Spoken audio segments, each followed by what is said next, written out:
Pasteur street इराणची राजधानी तेहरानमधला सगळ्यात महत्त्वाचा रस्ता.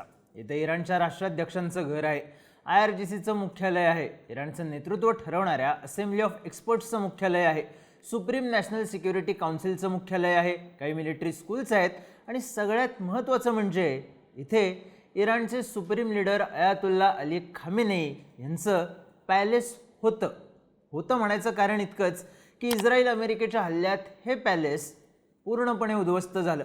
जिथे इराणचे सुप्रीम लीडर राहतात, ज्या रस्त्यावर इराणच्या सगळ्यात महत्त्वाच्या बिल्डिंग्स आहेत, तो इराणच्या राजधानीमधला रस्ता आहे, मोसादने तिथे हल्ला घडवून आणला. एकही चूक न करता त्यांनी इराणच्या सुप्रीम लीडरचा शेवट केला. प्रश्न पडतो कसा?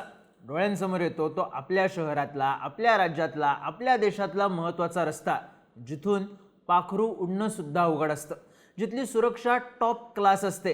पाश्चर स्ट्रीटवर सुद्धा होती, खामेनेईंसाठी होती. मोसादने भेदली. 10 वर्ष लक्ष ठेवलं, बॉडीगार्ड्स, ड्रायव्हर यांच्या हालचाली टिपल्या, अल्गोरिदम सेट केला आणि एक गोष्ट दाखवून दिली: मोसादच्या नजरेतून वाचणं सोपं नाही, कुणालाच, कुठेच, कधीच.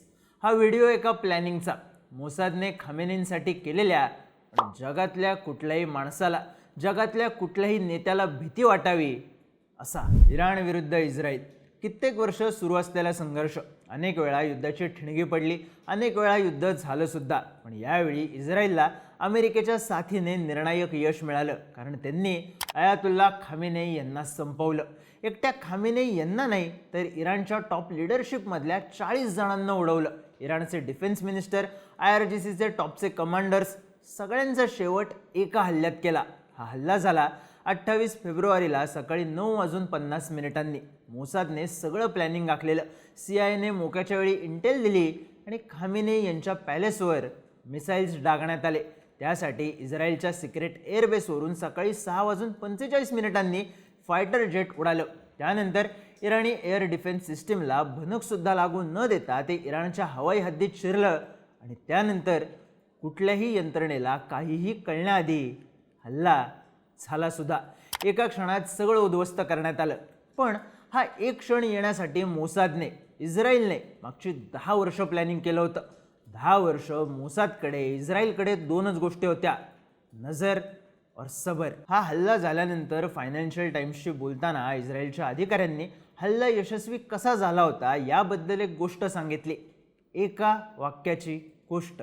इस्रायली इंटेलिजन्सला जसं जेरुसलेम माहिती आहे, तसंच तेहरान सुद्धा माहीत आहे.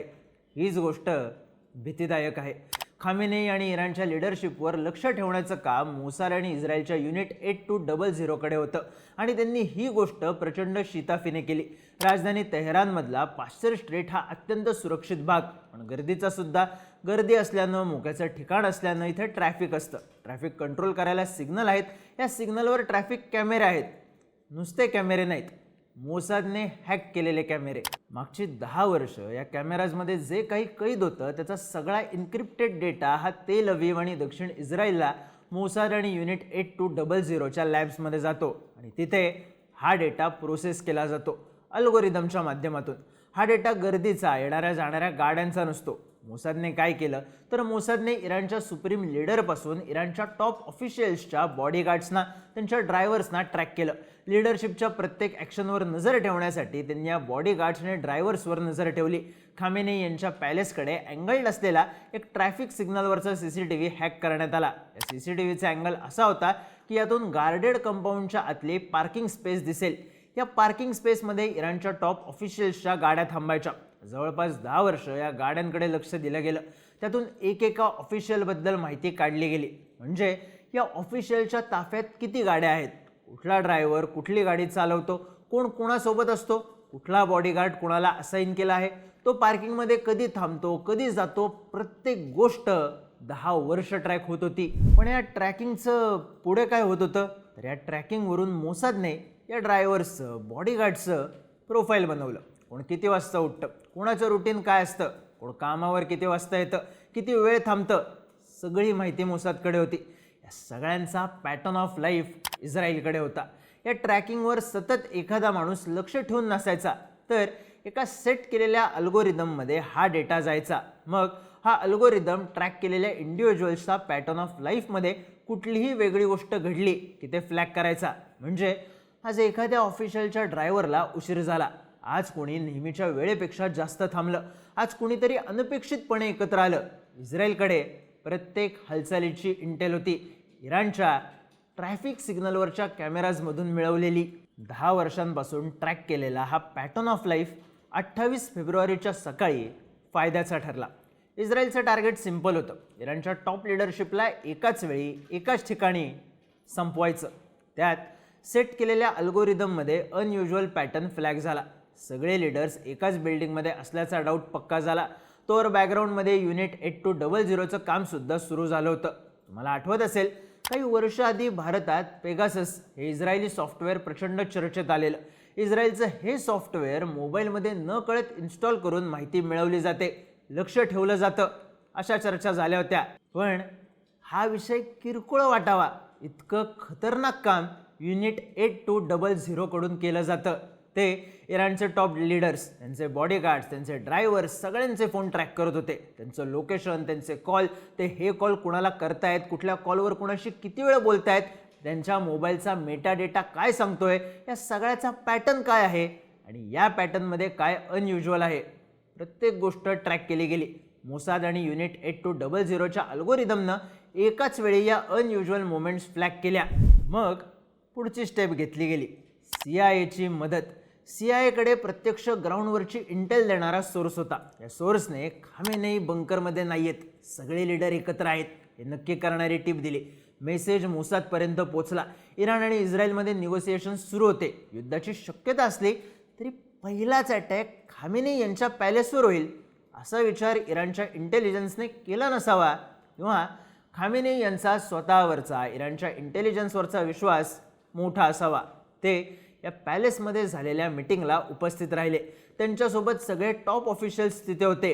टीप खरी ठरली. अल्गोरिदममध्ये एकाच वेळी अनेक अनयुज्युअल मुवमेंट्स दिसत गेल्या.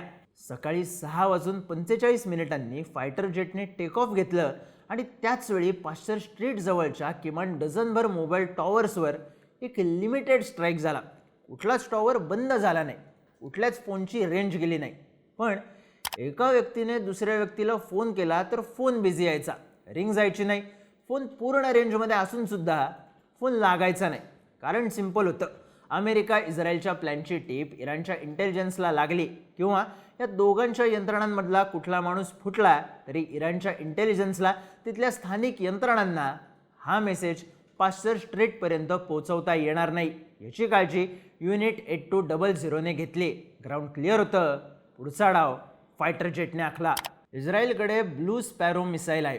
आकाराने बारीक पण 1000 किलोमीटर लांब असलेलं टार्गेट, एखादं घर किंवा एखादी रूम जरी असली तरी हे मिसाईल ते टार्गेट न्यूट्रलाइज करू शकतं. इस्रायलने हेच ब्लू स्पॅरो वापरलं. 1-2 नाही, 30 मिसाईल्स.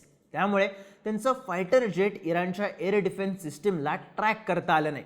कारण रीतसर अंतर ठेवून हा हल्ला करण्यात आला, जो थांबला अयातुल्ला खामेनेईंचं पूर्ण पॅलेस उद्ध्वस्त करून.